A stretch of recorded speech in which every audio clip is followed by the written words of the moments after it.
അധ്യാപകനായിരുന്ന R.K. Kovoor അനുസ്മരണം കോവൂരിൽ നടത്തി. Government LP സ്കൂളിലാണ് അനുസ്മരണം സംഘടിപ്പിച്ചത്. കുട്ടികൾക്ക് ഓണസമ്മാനവും വിതരണം ചെയ്തു. അധ്യാപകനായിരുന്ന R.K. കോവൂർ അനുസ്മരണമാണ് കോവൂർ ഗവൺമെന്റ് LP സ്കൂളിൽ സംഘടിപ്പിച്ചത്. ഇതോടനുബന്ധിച്ച് വിദ്യാർത്ഥികൾക്ക് ഓണസമ്മാനവും നൽകി. മുൻ MLA കോവൂർ കുഞ്ഞുമോൻ ഉദ്ഘാടനം ചെയ്തു. R.K. Kovoor sir, Karunakaran sir നമ്മെ വിട്ടുപിരിഞ്ഞിട്ട് 20 വർഷം കഴിഞ്ഞിരിക്കുകയാണ്.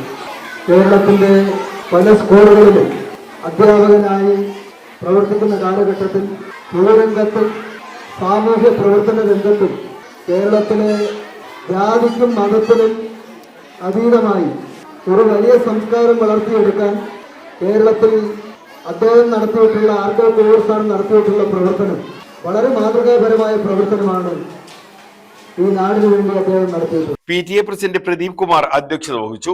മൈനാഗപ്പള്ളി ഗ്രാമപഞ്ചായത്ത് പ്രസിഡന്റ് രജനി സുനിൽ, സ്കൂൾ പ്രഥമാധ്യാപകൻ സതീഷ് കുമാർ, അധ്യാപകൻ അൻവർ, ഉഷാലിയും ശിവരാജൻ എന്നിവർ പങ്കെടുത്തു. K. രാഘവൻ നന്ദി പറഞ്ഞു. കുട്ടികൾക്കുള്ള ഓണസമ്മാനം കോവൂർ കുഞ്ഞുമോൻ സമ്മാനിച്ചു. R.K. കോവൂരിന്റെ കുടുംബാംഗങ്ങളും പൂർവ്വ വിദ്യാർത്ഥികളും അധ്യാപകരും ചടങ്ങിൽ പങ്കെടുത്തു. News bureau, Sasthamkotta.